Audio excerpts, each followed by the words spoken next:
국가정보자원관리원 화재로 인한 정부 전산망 마비 사태를 놓고 여야 반응이 엇갈리고 있습니다. 민주당은 윤석열 전 정부의 책임을 물었고 국민의힘은 이재명 현 정부의 책임이라고 맞섰는데요. 국회 연결합니다. 윤솔 기자. 네, 국회입니다. 불이 난 뒤 첫 지도부 공개회의에서 더불어민주당은 국가 전산망 마비 사태와 관련해 불편을 겪는 국민께 송구하다고 운을 뗐습니다. 정청래 대표는 정부를 향해 빨리 정부 시스템을 정상적으로 가동시키고 불편을 최소화하도록 만전을 다해달라고 촉구했습니다.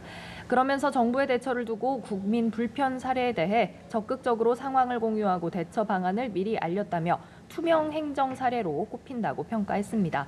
최고위에선 전임 정부를 비판하는 목소리도 나왔습니다. 직접 확인하시겠습니다. 2024년 감사원 감사 결과 이중화 등 국정자원 재복구 시스템의 미비의 지적이 있었습니다. 당시 감사원은 재난 대비 대책 마련을 권고했으나 이를 무시한 윤석열 정권의 무능력, 무대책에 개탄하지 않을 수 없습니다.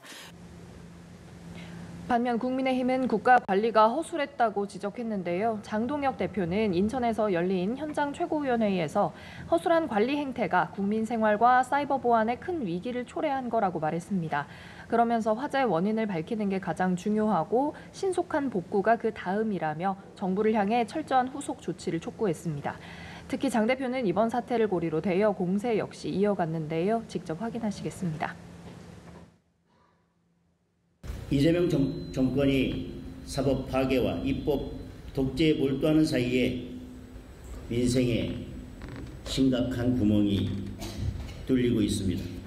휘청이는 경제 현장, 흔들리는 안보 현장 등 민생의 최전선으로 빠르게 달려가서 국민의힘이 국민의 목소리를 듣고 희망을 만들어내겠습니다.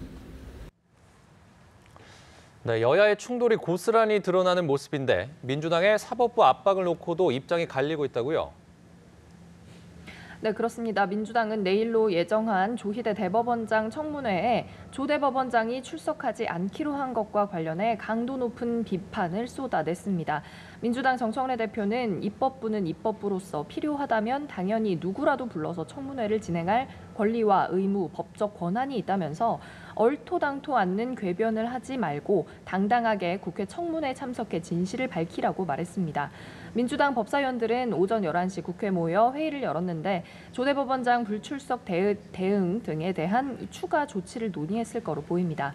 반면 국민의힘은 민주당의 사법부 압박을 반박하는 동시에 관세 협상을 고리로 대정부 비판에 나섰습니다.